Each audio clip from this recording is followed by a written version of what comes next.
Delhi liquor policy కుంభకోణంలో చిక్కుకొని Telangana MLC కవిత వెలువెల్లాడుతున్నారు. ఆమె బెయిల్ కోసం చేయని పోరాటాలు లేవు.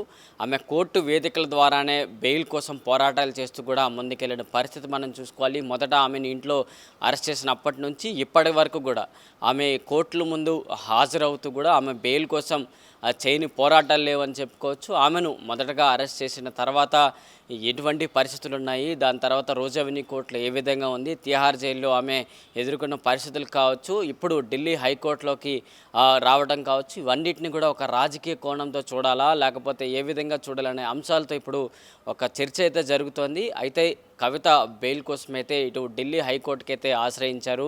ఇటు ఏదైతే రోజు అవెన్యూ కోర్టు ట్రయల్ కోర్టులో ఇటు బెయిల్ కోసం ఇటు సిబిఐ ఈడీ రెండు సంబంధించి బెయిల్ కోసం కవిత అప్లై చేసినప్పటికీ వాటిని తిరస్కరించారు. ఎందుకంటే ఈడీ అధికారులు అయితే ఒకటే ప్రస్తావన చేస్తూ కూడా వస్తున్నారు. ఒకవేళ కవితకు బెయిల్ ఇచ్చినట్లయితే ఈ కేసు ఇప్పటి వరకైతే చాలా దర్యాప్తు ముమ్మరంగా సాగుతుంది, చాలా అంశాలు మేము తీసుకుంటున్నాం, టేకప్ చేస్తున్నాం. సో ఇలాంటి సమయంలో కవితకు బెయిల్ ఇవ్వకూడదంటూ ఇటు ఈడీ సిబిఐ అధికారులు చెప్పడం, అలాగే ఈడీ అధికారులు కవిత పైన ఛార్జ్షీట్ ఫైల్ చేయడం, కవితతో పాటు మిగతా నలుగురు పైన ఛార్జ్షీట్ ఫైల్ చేస్తూ వారు ఏ విధంగా ఈ ఢిల్లీ లిక్కర్ పాలసీలో ఉన్నారు, వారి ప్రస్తావన ఏంటి అనే అంశాలతో ఈడీ అధికారులు తీసుకురావడంలో ఈ నేపథ్యంలోనే ఇటు ఢిల్లీలోనే రోజు అవెన్యూ కోర్టు ట్రయల్ కోర్టు అయితే కవితకు బెయిల్ ఇవ్వలేదు, నిరాకరించింది. సో ఈ నేపథ్యంలోనే ఇటు ఏదైతే రోజు అవెన్యూ కోర్టు తిరస్కరించిందో అదే ఆ అంశాలను తీసుకుంటూ ఢిల్లీ హైకోర్టుకి అయితే ఆశ్రయించారు.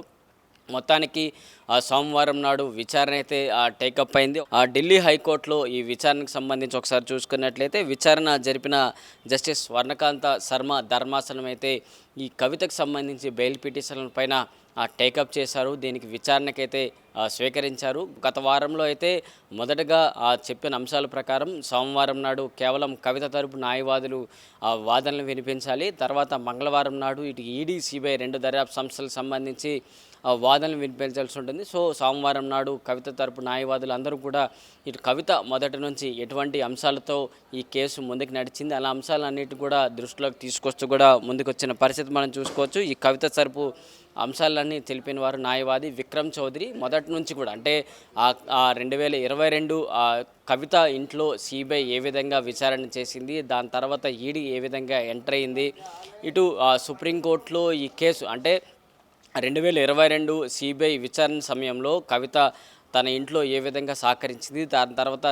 ఈడీ వారు ఏ విధంగా కవితను ఈ అంశాలతో తీసుకున్నారు, ఢిల్లీలోకి ఈడీ ఎన్ఫోర్స్మెంట్ కార్యాలయానికి కవితను 3-4 సార్లు తీసుకొచ్చిన తర్వాత కవిత ఏ విధంగా ఆమె ఎదుర్కొన్న సమస్యలన్నింటినీ కూడా సుప్రీంకోర్టులోకి తీసుకెళ్లిన అంశాలన్నీ ఒకసారి మనం చూసుకోవాలి. అక్కడ చాలా అంశాలు మహిళను పిల్లలను ఇలాంటి ఈడీ కార్యాలయానికి తీసుకురాకూడదు, అలాంటి అంశాలను అయితే కవిత కోర్టు దృష్టికి తీసుకెళ్లడం, ఆ కేసు ఇంకా విచారణలో ఉండడం, అండర్టేకింగ్ అనే అంశాలతో ఇటు ఇంకా ఇలాంటి అంశాలు సుప్రీంకోర్టులో ఉన్న నేపథ్యంలోనే ఈడీ అధికారులు ఆ కవిత నివాసానికి చేరుకోవడం, 41A నోటీసులు ఇస్తూ కూడా అది సిఆర్పిసి సెక్షన్లు 160 కింద తీసుకుంటూ కూడా కవితను అరెస్ట్ చేసేలాంటి అంశాలని కోర్టు దృష్టికి మరోసారి తీసుకొచ్చారు. అప్పుడు కవితను ఒక సిఆర్పిసి సెక్షన్లు మారుస్తూ కూడా కవితను అరెస్ట్ చేశారంటూ కూడా ఈడీ అధికారులను ప్రస్తావన అయితే చేశారు. దాని తర్వాత ఈడీ అధికారులు కస్టడీలో తిహార్ జైల్లో ఉన్న నేపథ్యంలో కవితను సిబిఐ అధికారులు విచారణ నేపథ్యంలో ఇటు కవితను అరెస్ట్ చేశారు. ఏ విధంగా చేశారన్న అంశాలను కూడా కోర్టు దృష్టికి అయితే తీసుకొచ్చారు.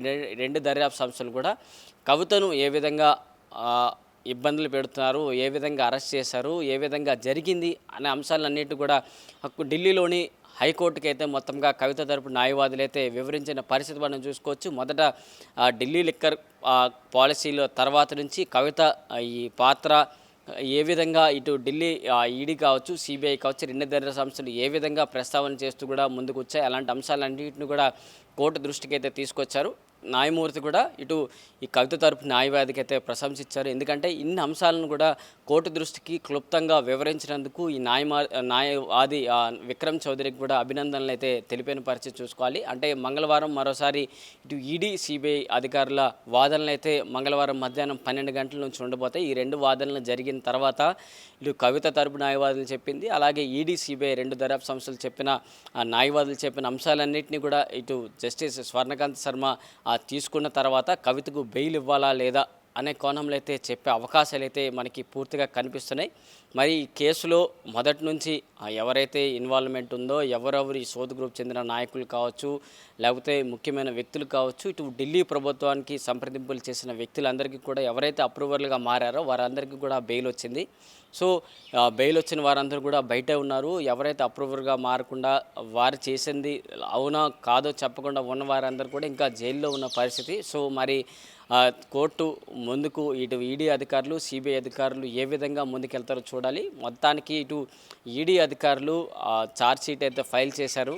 ఛార్జ్షీట్లో కవితతో పాటు మిగతా కొంతమంది పేర్లను కూడా ప్రస్తావన చేస్తూ కూడా ముందుకెళ్ళిన పరిస్థితి మనం చూసుకోవాలి. మరి సిబిఐ అధికారులు కూడా మేము ఛార్జ్షీట్ ఫైల్ చేస్తామంటూ కూడా చెప్పిన పరిస్థితి చూసుకోవాలి. సో ఈ రెండు దర్యాప్తు సంస్థలు ఇటు ఢిల్లీ లిక్కర్ పాలసీలో ఉన్న వ్యక్తులందరి పైన కూడా అంటే ఎవరెవరు పాత్రధారులు, సూత్రధారులు, కింగ్ మేకర్స్ ఎవరు, ఢిల్లీ ప్రభుత్వంలో ఉన్న పెద్దలు ఎవరు, ఇటు సౌత్ గ్రూప్ చెందిన వ్యక్తులు ఎవరు, వీళ్ళందరిపైన ఛార్జ్షీట్ ఒకవేళ ఫైల్ చేసి వారి డేటాని అంతని కూడా పెట్టిన తర్వాత ఈ కేసు ఎంత త్వరగా క్లియర్ అవుతుంది, లేకపోతే ఈ కేసు ఉందా లేదా, ముందుకు నడుస్తుందా లేదా అనే అంశాలని మనం తెలుసుకునే అవసరాలు అయితే కనిపిస్తున్నాయి. మరి ఆ ఢిల్లీ హైకోర్టులో మంగళవారం మధ్యాహ్నం 12 గంటల తర్వాత నుంచి ఇటు ఈడీ, సిబిఐ రెండు దర్యాప్తు సంస్థలు వాదనలు వినిపించిన తర్వాత కవితకు ఈ కేసులో బెయిల్ వస్తుందా లేదా అనే అంశాలని మంగళవారం తెలుసుకునే అవకాశాలు అయితే కనిపిస్తున్నాయి.